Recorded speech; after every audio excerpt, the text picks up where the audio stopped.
After performing at the Big 12 Championships, the NCAA All-American, the Olympian, and four-time African national champion in track, Shaun Maswanganyi joins me today.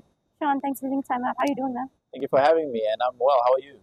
I'm doing great. Really looking forward to chatting with you. Done some really amazing accomplishments here at the University of Houston. First year in the Big 12, but you were able to really perform well. 100 meter, 200 meter, 4x100 on first. And tell me a little bit about how was that first year in the Big 12 for you this season? There was a little bit of a switch, really, but at the end of the day, it's all about quality athletes. I think a lot of people get caught up in the hype that, just because you go to a new conference, the competition is going to be harder. I wouldn't say that's always the case, especially in sports like track and field. I was able to come out with the guys and, run about the same way performing in the American conference. I look at the times I was running at the American to win, and relative to the Big 12, it's run about the same times that I had to put out my best show and, just come out there and execute. Yeah, and I was really impressed with how you've been performing. You did an excellent job there. And tell me a little bit about your early years and what really got you started into running. I think I always had a sporting background simply because of my family. My family was always athletes. So coming in when I was around 13, 14, I went into high school and, I was playing 4 or 5 sports in a calendar year. The biggest thing for me was to always make sure that I'm trying my best and always taking advantage of every opportunity I was given. Until my coach came along in high school and he's like, you should try track and field. And for the most part, I always knew I was fast from the rugby field, soccer, cricket. But I didn't want to, the idea of having to run in a circle 24/7 didn't sound like the most ideal thing. So I told him, I still have basketball dreams and I wanted to focus on that. And until this one race I lost particularly, that just made me shift focus to track and field. I still played all my other sports in the calendar year, but I really started dedicating my life to track at around the age of 15. Wow. And it's been really good for you. And you said you played cricket? Yeah. Yeah. So were you a batsman or a bowler? I was an all-rounder. Oh, you're an all-rounder. So Okay. I played cricket until I was 14, and I focused mostly on batting. I was a good batsman, but I was also a wicketkeeper, so it depended on whatever the team needed. Yeah, so I'm Indian, so I watch a lot of cricket. Okay, so, yeah. I mean, South Africa's pretty big on cricket, Yeah, I love A.B. de Villiers. Oh, yeah, that's a legend right there. Yeah, Jacques Cullis is really my goat growing up, but yeah. That's awesome, man. And then tell me a little bit about what motivated your decision to come to the University of Houston and just represent us here. I'd say there's multiple factors. I think the biggest thing was definitely how the environment outside the university is. I don't want to just come to America and just go in a college town and, just run track and then go about my business. I wanted to go somewhere where I was going to develop and be appreciated even outside of track and field. And I thought Houston would be the best place for me simply because of the conversations I had with Coach Carl and Coach Burrell coming in. Those guys really told me the game, and they made me understand how the game is and how you can get paid from the sport and how to market yourself and how to monetize everything. So they also told me how to be likable and, be able to market myself. So a lot of coaches, when I was getting recruited, even though they were powerful schools, the Power 5 schools, your SEC schools, I still didn't go there because, I still felt like they weren't going to fully capitalize on me being an athlete there, and I wasn't going to fully grow as an athlete just going to those schools. So I really invested in just Houston. And, I love the city. I love the environment outside of Houston. It's easy to travel in and out of, accessibility-wise. Yeah. And overall, just the hospitality in the South is amazing. Yeah, and I'm glad you like it here in Houston. I'm born and raised here, so I'm glad that you decided to come here and represent us. And you mentioned Carl Lewis, and having a guy like him, arguably the greatest track and field track athlete of all time, having him as your coach. What has it been like just having him as a coach, your experiences with him? It's been a privilege having Carl as a mentor because he goes above being a coach, like a regular coach. He's a father figure in many aspects of my life. I can go to him about advice that's track related or non-track related, just life experiences as well, because he's lived quite a long time, and anything I'll probably go through, he's probably been through himself, and it also helps just to have someone who's been there and done that. And to look up to someone like that, who's been there, done that, and is, just a phone call away, is definitely something I'm forever grateful for. Same way with Coach Burrell before he left for Auburn. Coach Burrell was always in my corner, always backs me. I mean, even now, I have a couple of friends in Auburn, and, they told me how Coach Burrell brings me up all the time, and, he just thinks I'm a very great guy, and, he appreciates me, and I still appreciate Coach Burrell till today. That's really awesome. I think in terms of a lot of great coaches and a lot of influencers in your life, what was the differences between, I guess, training in South Africa and then training over here in the U.S.? Any big differences you noticed? Oh, yeah, definitely. There's a lot more volume work here. We're working way harder. But we're also training smart at the same time. You know, I'm running longer seasons over here, and I think the biggest thing is also weather. Weather is way different. Houston is more consistent throughout the whole year. Yeah. South Africa gets pretty cold for a couple of months, for around 4 6 months. And you know, Houston, I can capitalize on the fact that it's always hot. We don't really need to train in the cold, and even if we do train in the cold, we have an indoor track. We don't really have indoor tracks in my country, and so there's a whole shift learning how to run indoors coming into college. But overall, I'd say that even just the overall competition atmosphere in meets, there's a lot more competition atmosphere here than it is in my country because you know track is a bigger deal here, and I appreciate that about America. Yeah, and I'm glad that you're able to take the opportunity and be here. How did it feel to represent South Africa at the international level for the first time? I think my first time was when I was 18. I went to the African Under-20 Championships, and it was definitely a privilege and an honor. I came first in the 200 meters over there, and I came second in the 100. And that was kind of the big stepping stone, and it kind of opened my eyes to infinite possibilities and, you know, believing in myself a lot more. So when I began to represent South Africa on the international stage as a senior athlete or as an athlete outside of high school, it was going to be the Olympic Games. I didn't know it was going to be the Olympic Games. I thought I was going to have something like a milestone, a small milestone, so I can go into the Olympic Games with more confidence. But I went into the Olympic Games with a little bit of anxiousness, a little bit of fear, I'd say, anxiousness, and, you know, at the same time, excitement because, you know, it's the Olympic Games. And I didn't know if I was going to be prepared enough. I didn't know if I was going to be built for it. But, you know, after the way I competed in Tokyo, I took that confidence and I brought it over to the NCAA.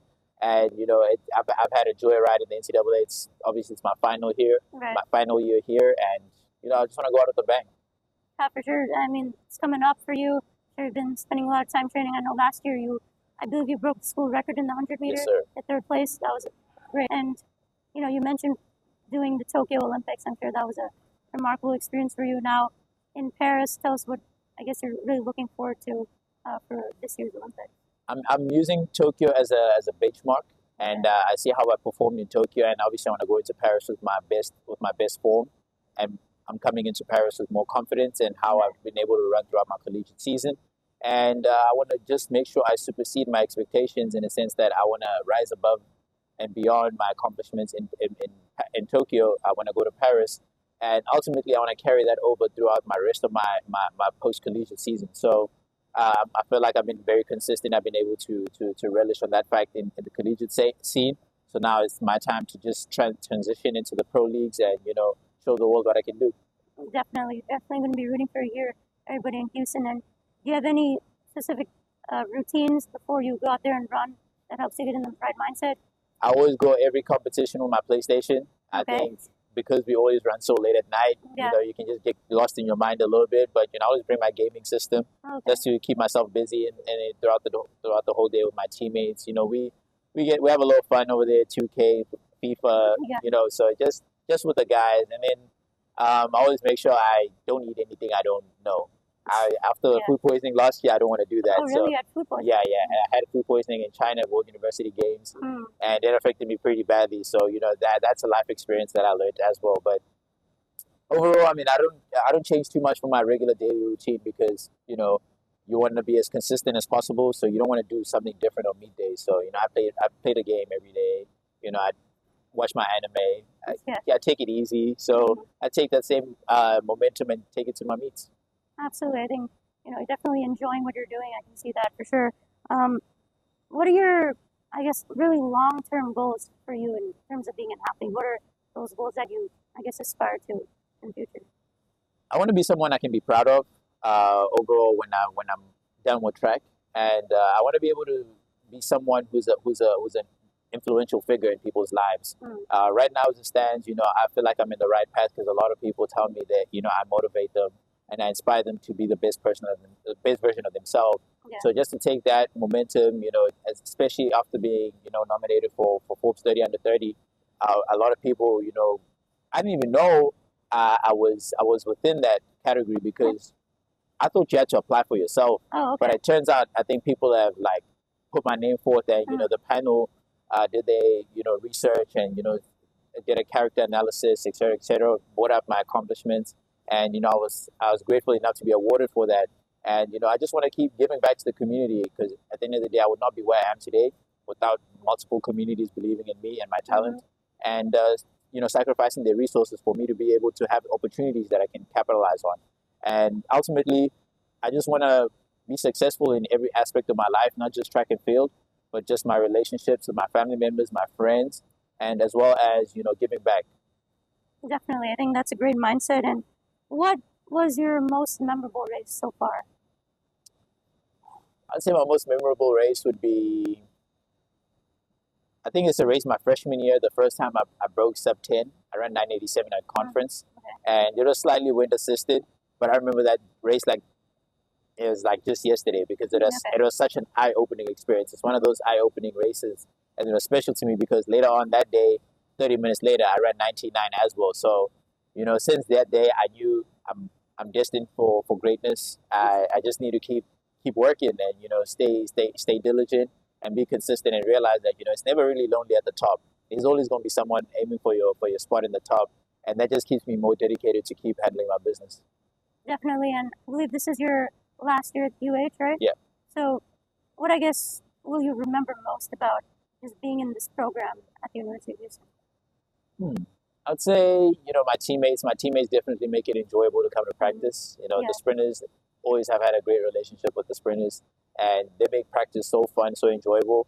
And, we'll go to hard workouts together. We die together. When we're winning races, we're winning together. And just that whole team camaraderie as a whole, it's something that I'm going to miss when I run professionally, because now I'm running alone. I'm going to be traveling all these meets and running these circuit meets. So it's going to be alone. I'm not going to be running in the collegiate scale anymore. But overall, great bunch of guys who've been in this program from day one, and I'm just happy to have worn the red and white colors with them, alongside them. Definitely. And what have been some, I guess, big differences between running at the collegiate level and then obviously now heading to the international? The biggest difference will definitely be the travel. We travel a lot more, and travel is more independent. So whenever I'm running in the summer, even the last couple of years, I always travel alone. I have to figure out how to get to places alone. And, it's part of the travel experience. Right. It's like traveling to China. China has you can't use your phone in China. You pretty much need VPN to use anything.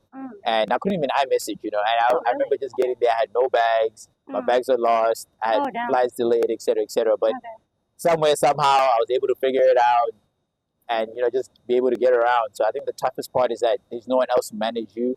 No one is going to be there to stay on top of your business and say, oh, like, you need to go do this, you need to go do that. You kind of have to stay on top of your business alone.